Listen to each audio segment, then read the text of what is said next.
کیا آپ کو لگتا ہے کہ آپ کی کوئی کمزوری آپ کو کامیاب ہونے سے روک رہی ہے؟ یاد رکھیں، دنیا کے عظیم لوگ وہ نہیں تھے جن میں کوئی کمی نہیں تھی، بلکہ وہ تھے جنہوں نے اپنی سب سے بڑی کمی کو ہی اپنی سب سے بڑی طاقت بنا لیا۔ ایک 10 سالہ بچہ ایک حادثے میں اپنا بایاں بازو کھو بیٹھا۔ وہ جوڈو کراٹے سیکھنا چاہتا تھا، لیکن سب اسے کہتے تھے کہ تم ایک ہاتھ سے کیسے لڑو گے؟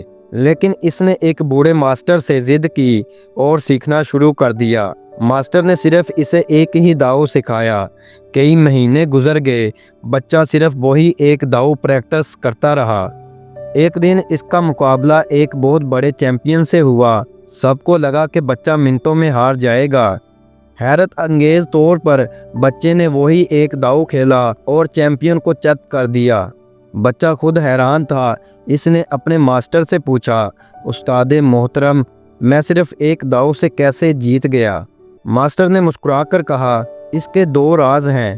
پہلا یہ کہ تم نے جوڈو کے سب سے مشکل داؤ پر مہارت حاصل کر لی ہے، اور دوسرا یہ ہے کہ اس داؤ سے بچنے کا صرف ایک ہی طریقہ ہے کہ حریف تمہارا بایاں بازو پکڑ کر تمہیں کھینچے، اور وہ تمہارے پاس ہے ہی نہیں۔ دوستو، جسے دنیا اس کی سب سے بڑی کمزوری سمجھ رہی تھی، وہی اس کی جیت کا سب سے بڑا ذریعہ بنی۔ آپ کی زندگی میں بھی کوئی ایسی کمی ہو سکتی ہے جو آپ کو دوسروں سے الگ اور خاص بنا رہی ہے۔ اپنی کمزوری پر رونے کی بجائے اسے اپنی طاقت بنائیں۔